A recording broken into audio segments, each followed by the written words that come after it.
'Tis the season, my friends.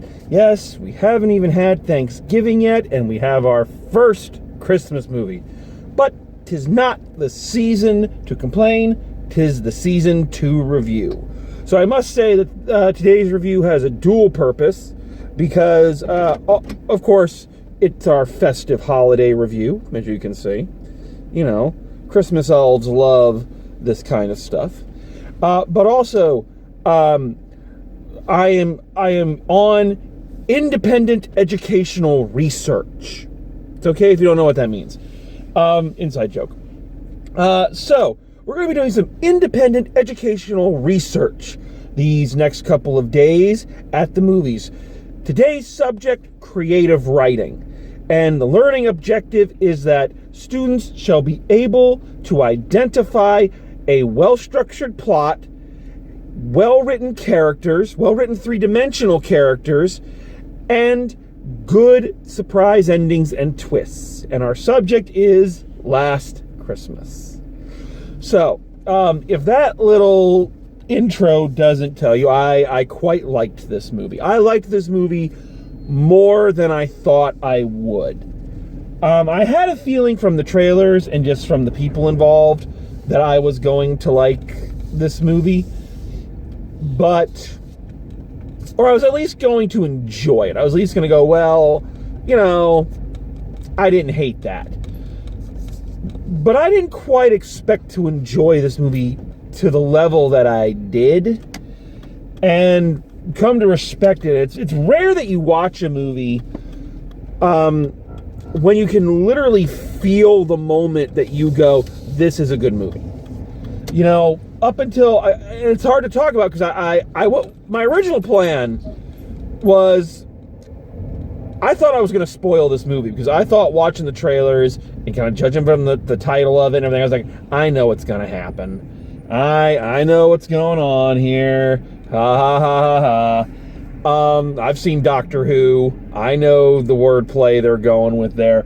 And damn was I wrong. Damn. So I was going to just, talk about the film and not really care if I spoiled it. But now I have to be careful because the twist is so good and executed so well that I don't want to ruin that for you. I suppose if you're familiar with the George Michael song, which I was not, aside from the chorus, and when you really listen to the chorus, you're like, oh, like when it finally snaps into you. But it's a really well-written twist. It's one of those twists that you're like, okay, the movie's going along, and I think I know what's going to happen. I'm like, all right, this is what's going to happen. Then about halfway through the movie, I went, okay, no, I'm changing it up. I don't think it's going to happen to her. I think it's going to happen to him, the boyfriend. And I'm like, okay, and I'm thinking about it. I'm like, okay, that's what's going to. And then what was going to happen happened, and I was just like, damn. Now, maybe I'm more gullible than most, because I don't want to oversell this. This isn't like the ending of Planet of the Apes or anything. But it's really well done, and I'm just kind of like, I was legitimately blown away, and went, okay, this is a good movie. I know exactly what kind of rating this is going to get. So yeah, I really enjoyed this film. So, if you haven't heard of it, which I don't see how you couldn't have, it's been fairly well publicized. Emilia Clarke, Khaleesi, plays Kat, who is just kind of, her life is kind of spiraling out of control for various reasons. And she works at a year-round Christmas shop, which, if you ask me, there is no fresher hell than that. I don't hate Christmas. People get that impression from me. I don't hate Christmas. I hate Christmas music. I worked at a CD store. It shows you how old I am. But I worked at a CD store for several years, and boy, every year from the day after Thanksgiving right up to the day after Christmas, it was nothing but Christmas music. And you say that, and people go, oh, I'd love that. No, you don't understand. It's not the Christmas music you like. It's the crap that we had to sell. You know how many times I heard Jessica Simpson's Christmas album? You don't want to know how many times I heard Jessica Simpson's Christmas album. So, working in a year-round Christmas store, I'd starve. I'd starve first, probably. But anyway, that got off on a tangent. Wow, that's dark. Anyway, so she's working in an all-year Christmas store. She's constantly letting her boss down. She's estranged from her family, and she's basically just not a good person. She's just being a bitch. Oh no, everyone's falling over. They're falling over with Christmas joy. She's alienating everybody in her family and friends and everything. And one day she meets a guy. He's just standing outside the store looking up, and she and this guy just kind of keep meeting each other, and they hang out, and they become friends and start caring about each other. And through this interaction, she starts to put her life back together. A fairly standard, pretty standard plot, pretty standard Christmas movie plot, pretty standard, Hallmarky kind of feel to the whole thing. But what saves it and what elevates it up is definitely, the writing and the acting. Let's just talk about the acting first. I said this in my review of The Wedding Year. This kind of stuff, this is Emilia Clarke's bread and butter. She is so good in these, romantic comedy type things. It's amazing when you consider that she came to prominence playing a, naked, dragon mothering, mass murdering psychopath, But boy, she just plays these roles so well. She's small, she's cute, she's plucky, and she's got great comic timing. She's essentially the new Reese Witherspoon. And I think these movies are good for her at this stage of her career when she, you need to kind of put some distance between you and Game of Thrones, and then I think later she can get into, some more dramatic stuff. But I also get the feeling watching movies like this and Me Before You and things like that, this is the actual Emilia Clarke. It seems like these characters are much closer to her as a person, so it feels more natural and more personal than some of her other stuff. And I think that's all for the good in a film like this. You feel connected to this character. It's a hard character to kind of get into because she's your standard, before Christmas movie, pain in the ass. She treats people like crap. She's selfish. She's self-destructive. So that's a character that you got to be careful with because it's hard to sympathize with them. But just through her natural charm and her natural, natural charisma, you're like, okay, I'm still invested in this character. And yet there is still a very clear character arc for her. So yeah, loved her in this. Henry Goldstein, I think is his name, the gentleman playing her boyfriend Tom, the guy who teaches her to love again and all that. He's really good in this too. Just, I say this as a completely heterosexual guy, but just oodles of charming. Just the right kind of charming. Just that he is your typical romantic comedy, perfect boyfriend, that guy who's a little weird, but in an adorable way, who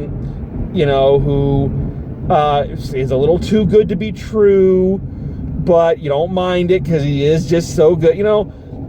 He's all those cliches, but again, the character is written well enough, and he brings enough of his natural kind of charisma and charm to it that you don't mind that it's, that character again.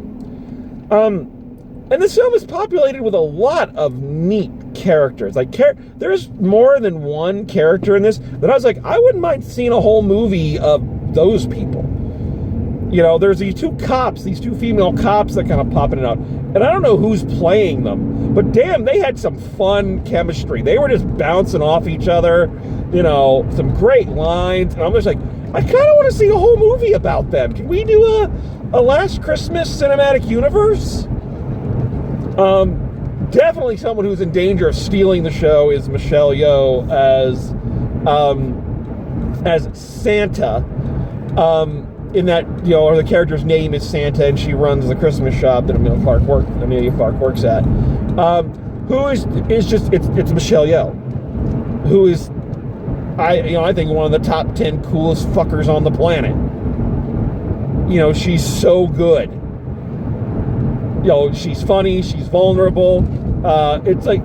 God, watching her act is like a masterclass. I love her and everything she's in. Even if I don't like the movie, I'm like, Michelle Yeoh, yo.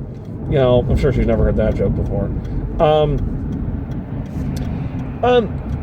Acting-wise, the only one who's a little off to me, or I just felt a little off, was Emma Thompson as Amelia Clark's mother, because they're playing refugees from the Ukraine. So Emma Thompson is putting on this Ukrainian accent, and it was very off-putting for a chunk of the film. I don't know if it's because I knew it was Emma Thompson, and so therefore, you see an actor and you hear them doing an accent, you're just like, okay, it's that actor doing an accent, or what? But it was off-putting. It took a long time for the character to kind of feel real to me, as opposed to just Emma Thompson putting on an accent. I don't know if that's just me or her performance or what, but she's like the only one who seemed a little off, But all in all, the writing and acting is very, very good. Very, very good. And pleasant. Characters that you want to spend time with.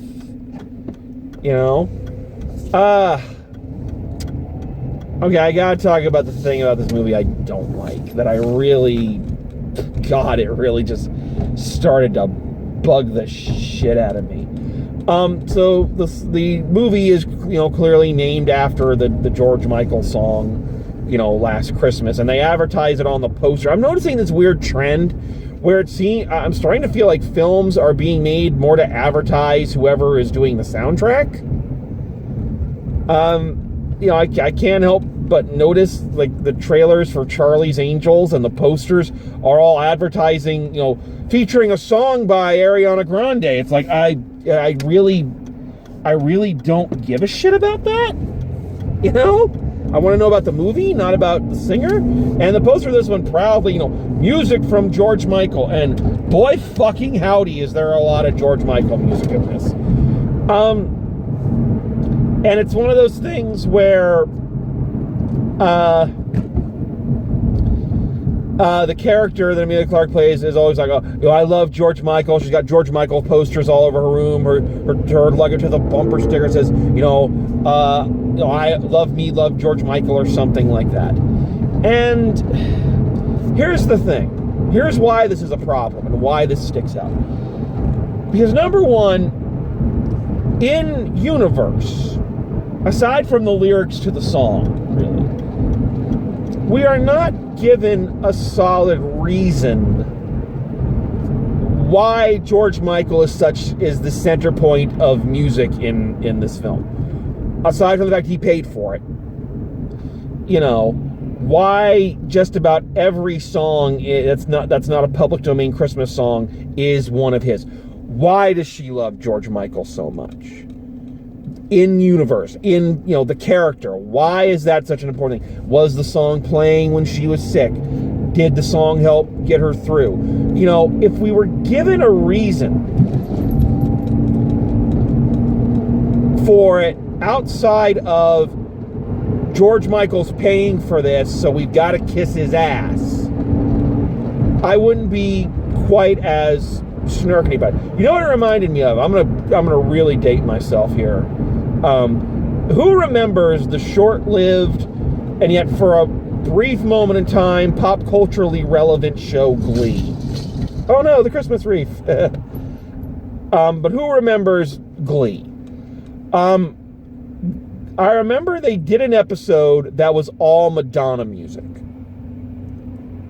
And it could not have been clearer through the dialogue and everything that in order for them to get the rights for the Madonna music, that the Madonna camp, either her personally or someone in her employ, had to sign off on the script. It could not have been clearer, because every fucking line was how perfect Madonna is, how brilliant Madonna is, how, you know, the correctness of Madonna's message, the influence of Madonna. Everything was how great Madonna is. And it was so transparent that this was the only way they could use the music, was to constantly kiss the ass of the person who wrote it. And that's what the George Michael music in this feels like. That in order for them to, like, I don't know if he produced it, I don't know what the story is, but it could not be clearer that if they wanted to use the song title for the title, or use the song in the movie, that they had to do all this other stuff and talk about how great George Michael is. Like, it's you'd almost think that this was a universe in which no music but George Michael music existed. He's always playing. He's always on. He's always, like, she passes out on her friend's couch. She wakes up and there's a George Michael video on. It's like, what world is this? Of course, she does come in to see her mother at one point, and they're playing Blackadder's Christmas Carol in the background. So I don't know if Rowan Atkinson had the same deal. But that's the only thing. It just, to me, it stuck out just so awkwardly. Which, again, and I've made this point numerous times on this show, is that when you have a film where so much is working and so much is going well and being done right and clever and interesting, that the thing that isn't that sticks out like the proverbial sore thumb. And this George Michael thing really fits that bill. But does that... I'm going to say it was harder for me to get into the movie because of that, because it just felt like they were constantly shoving that in my face. But does that diminish my enjoyment of the movie?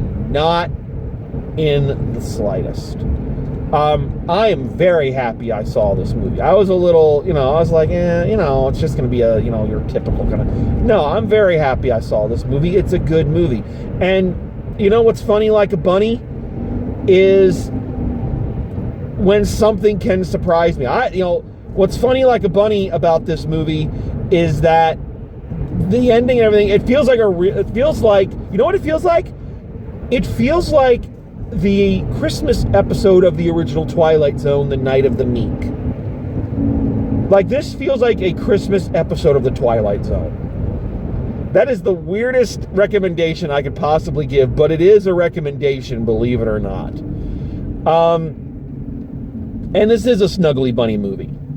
This is a movie you take your other two and you snuggle, and it's all cute, and you're just little adorables, and all that. You take your honeybee or your smitten kitten or whatever pet names you use, and you cuddle up and you enjoy the film. I really liked it. It's one of those movies that I left feeling happier than when I went in. And I'm glad of that. So, let's wrap this up. Final grade for Last Christmas. I'm going an A- on it. And it was teetering on that B+.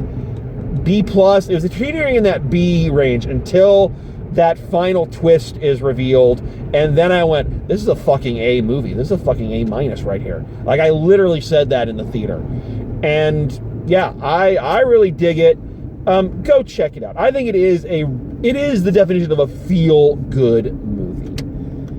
I left feeling good, and I hope you do too.